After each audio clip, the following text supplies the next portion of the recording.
A lot of this isn't going to make sense to you, and I'm sorry about that.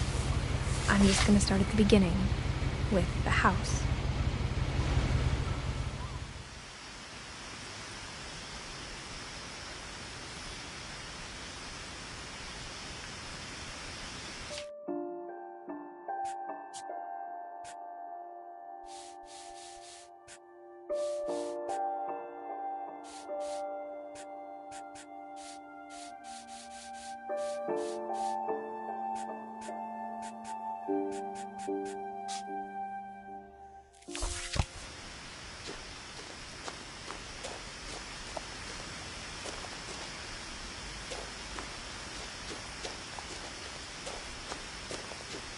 I lived here until I was 11, but I wasn't allowed inside half the rooms.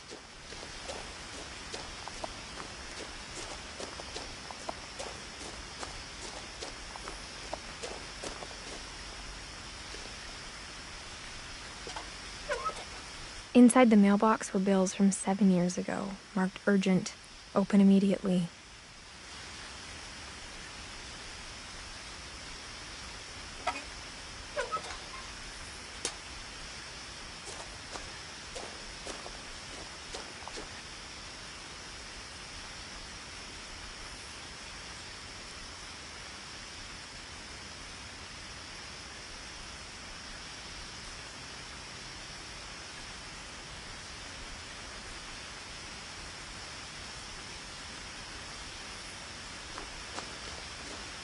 I hadn't been back since my brother Lewis's funeral.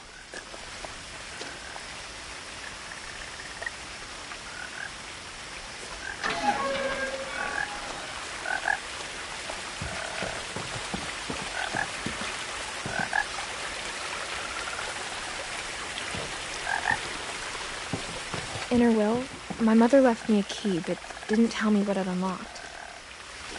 Maybe she thought I'd know, or she thought the mystery would be enough to bring me back.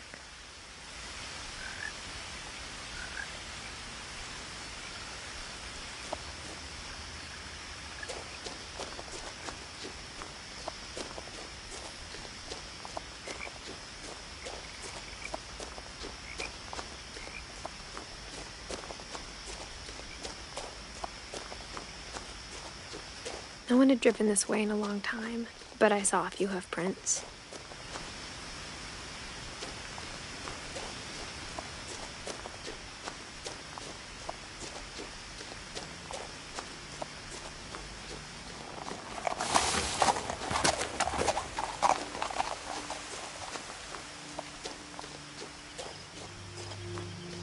The truth is, even after I inherited the house, I never thought I'd come back to it.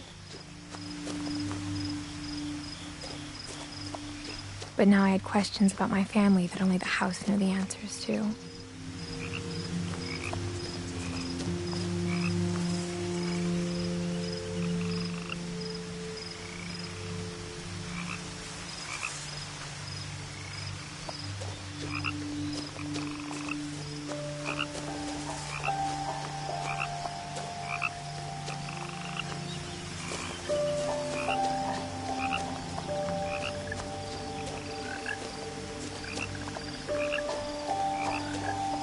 The house was exactly like I remembered it, the way I'd been dreaming about it.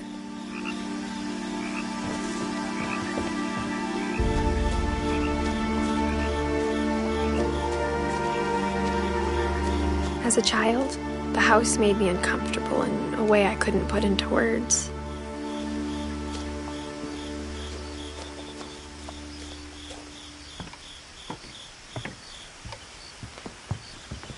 Now, as a 17-year-old, I knew exactly what those words were. I was afraid of the house.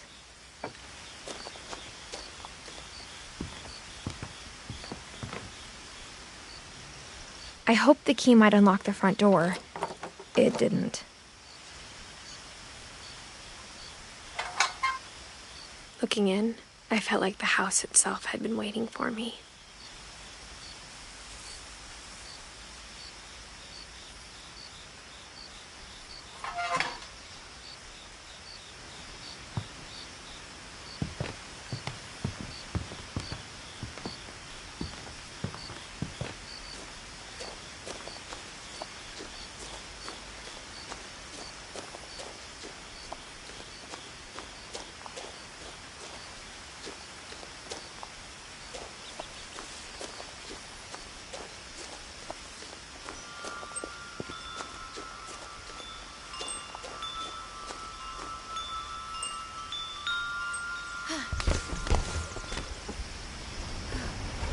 Crawling through the doggy door used to be a lot easier when I was 11.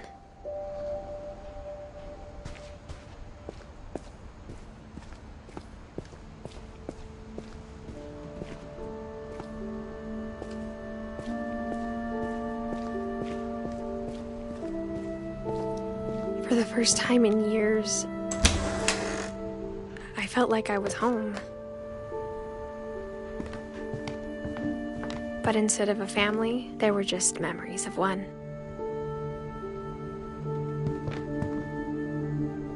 Like how only one restaurant would deliver to our house, so we had Chinese a lot. Or how after Louis started working at the cannery, we all got sick of eating salmon. Except our cat, Molly.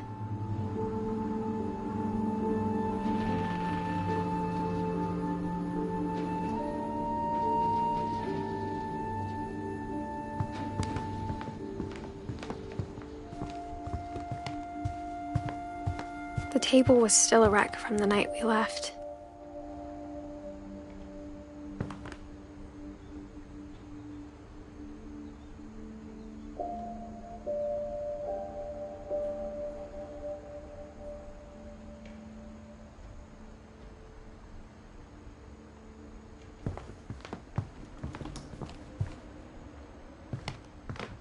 My mom was the only one of us who could imagine Great-Grandma Edie living in a nursing home.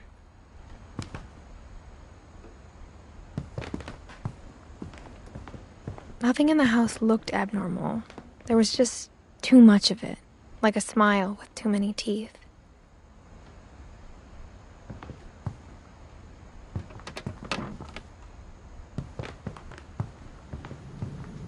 Even the fireplace had a story. Edie told me the bricks came from the original house, after it sank.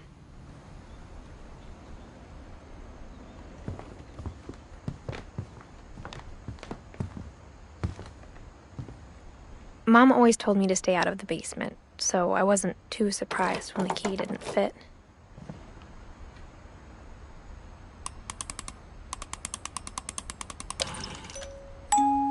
Great-Grandpa Sven built a music box for Barbara, along with the rest of the house.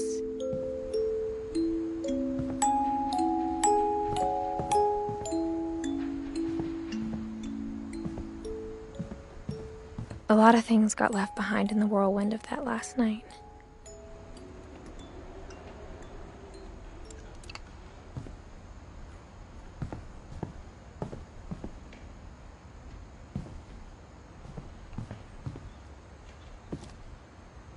After Milton disappeared, Mom sealed up all the bedrooms.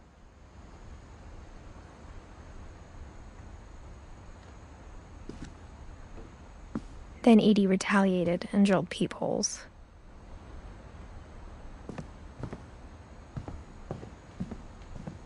Whenever people ask me about my family, the first thing they always want to know about is Barbara.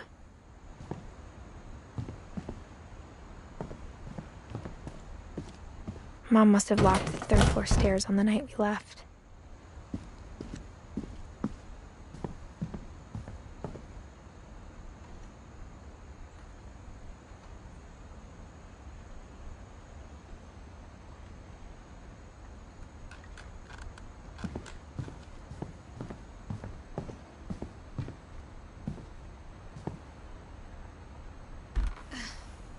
My Grandpa Sam spent 7 years sharing a room with his dead brother, Calvin.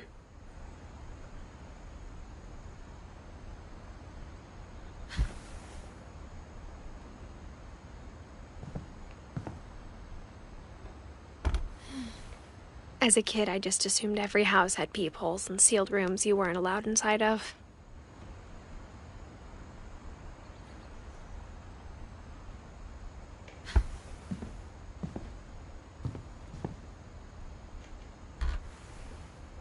The last time I was in Edith Sr.'s room, I was 10 and she was painting my portrait.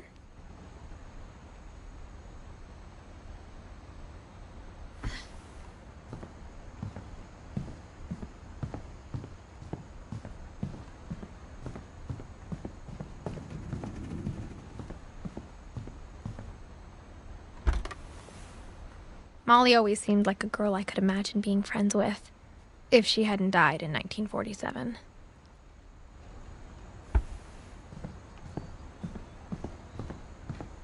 I spent a lot of time playing in Great Uncle Walter's room.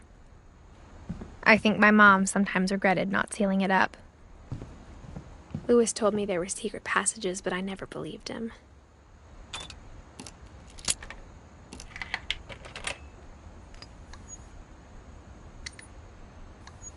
Turns out, my mom was really good at keeping secrets.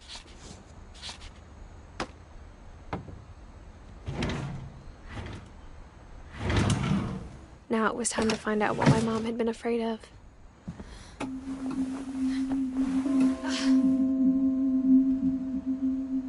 Reading this, maybe it sounds like I had a plan. From the paintings on the wall, it was clear my brother Milton had been here before me.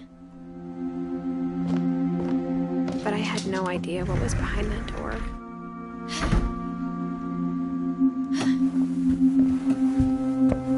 Just like I had no idea where all this was gonna lead. I grew up looking at Molly's room through the peephole. Molly's gerbil had a tiny bedroom with its own even tinier gerbil cage.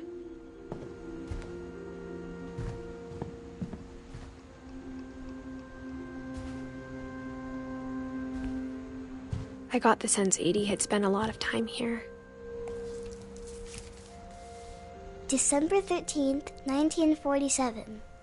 Dear Diary, I'll be gone soon, but I wanted to tell somebody about what's gonna happen.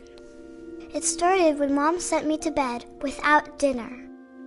I woke up and I was starving, so I looked around for something to eat.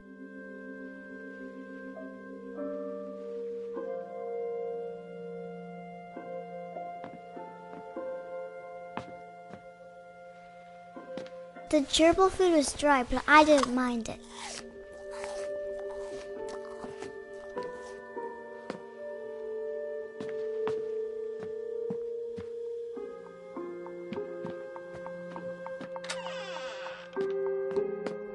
I kept eating and eating.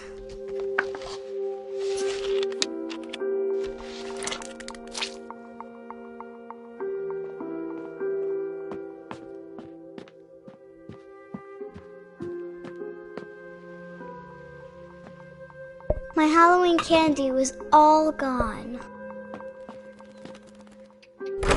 Mom, can I come out now?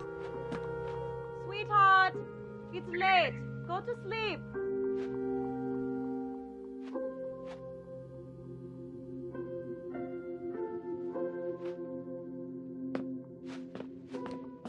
Then I heard chirping outside my window. It was a barn swallow going back to her nest. I reached out for her.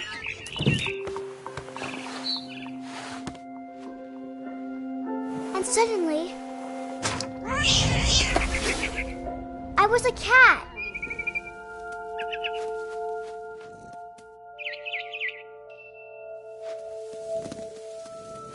I tried to be quiet, but the bird was really scared.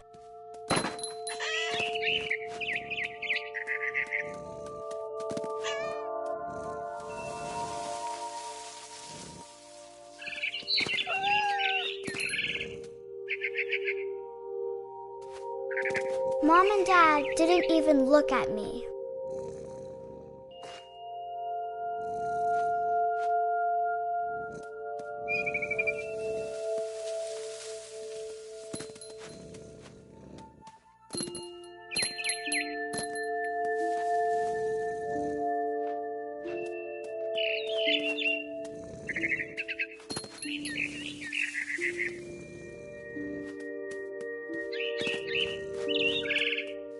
I jumped and I almost got her.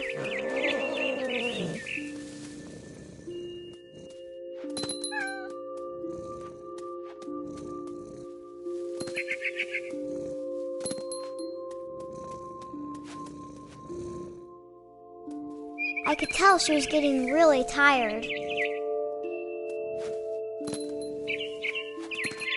Now I was up in the big tree. I promised Dad I wouldn't climb it anymore. All I cared about was eating that mama bird. I gobbled her up. And suddenly, I was an owl. First, all I heard was the wind. Then I heard little teeth nibbling in the grass.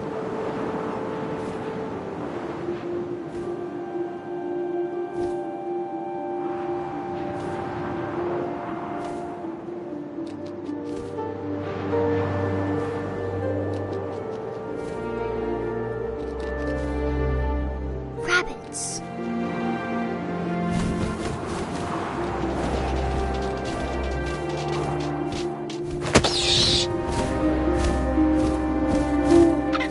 I imagined his face looking up and seeing mine through my talons. I swallowed him up, and I didn't chew one bit. Then I flew off to find something bigger.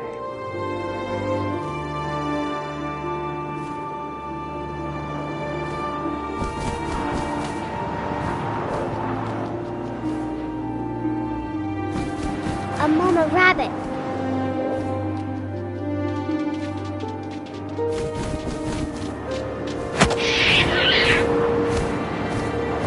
She was almost too big to carry. I started choking, but I couldn't stop eating. And suddenly, I was a shark.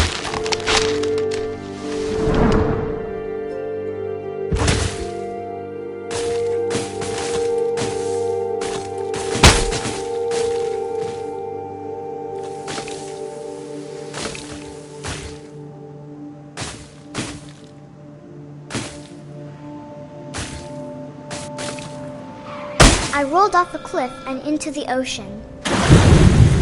Now, I was hungrier than ever.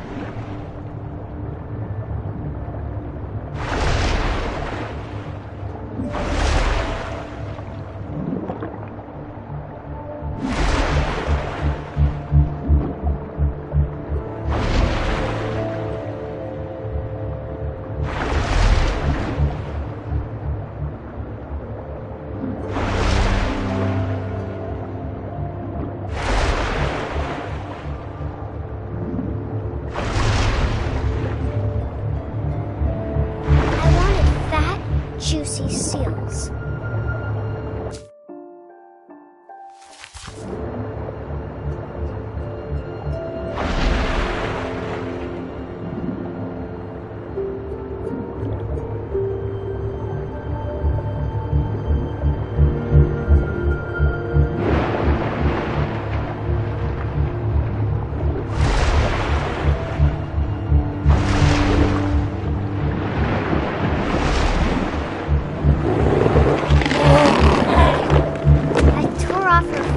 And it tasted really good.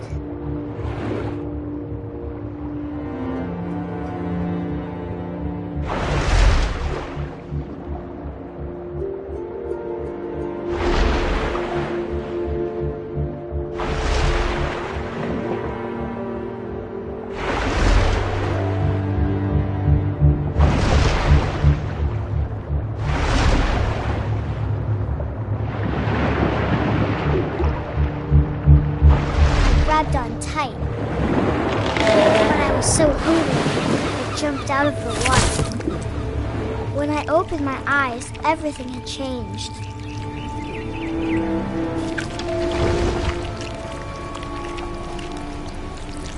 Now I was a monster, and I smelled people everywhere.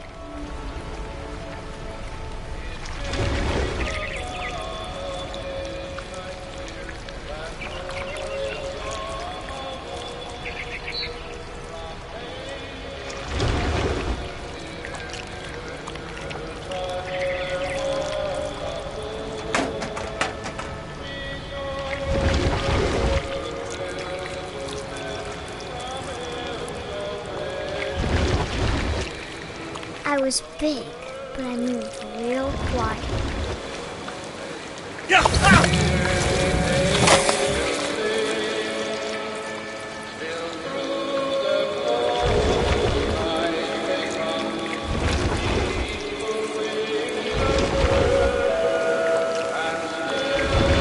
I wanted to stop, but also I didn't.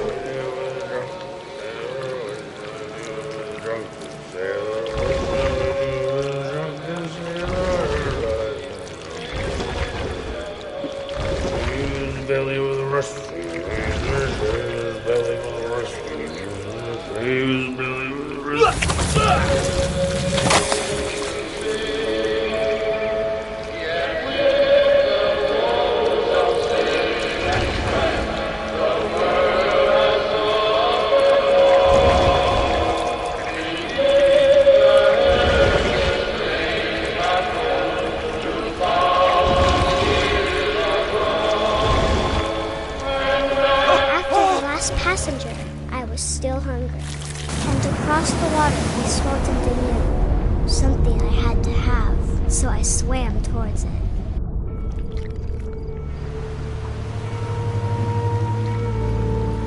I slithered onto the sand, and the good smell went into an old pipe.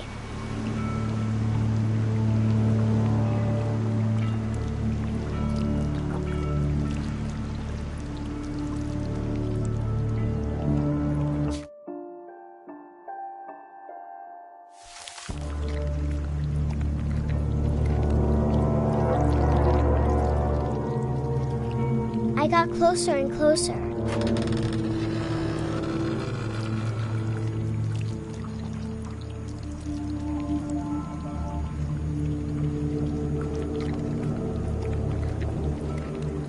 All my stomach started growling. And suddenly, I was me again. I held my breath for a long time, but I couldn't hear anything. I think it's waiting for me to fall asleep.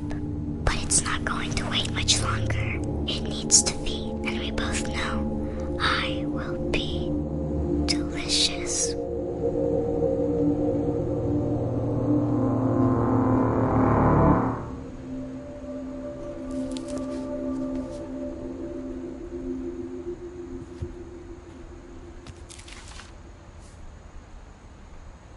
I'm not sure if I believed all of that, but I'm sure Edie would have.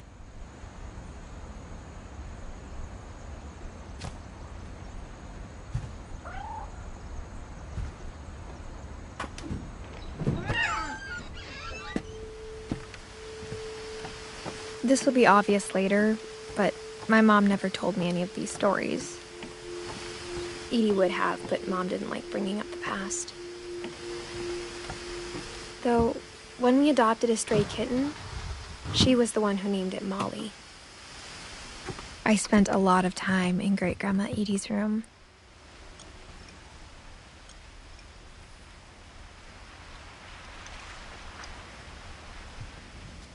Her room was like a museum. For 500 years, the Finches have been famous throughout Norway for their fortune and misfortune. Louis died a week before we left, but Edie had already started to memorialize him. Edie knit me a new pair of gloves every year, just in time to replace the old ones. When Edie told people Sven was killed by a dragon, she could also have said he was building a dragon-shaped slide that collapsed. She could have, but she didn't.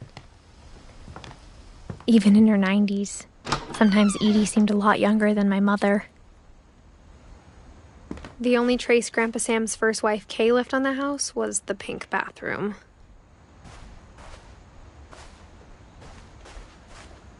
It was a pretty big trace.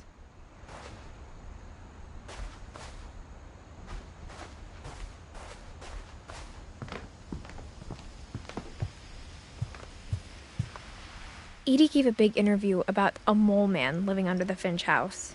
My mom was furious.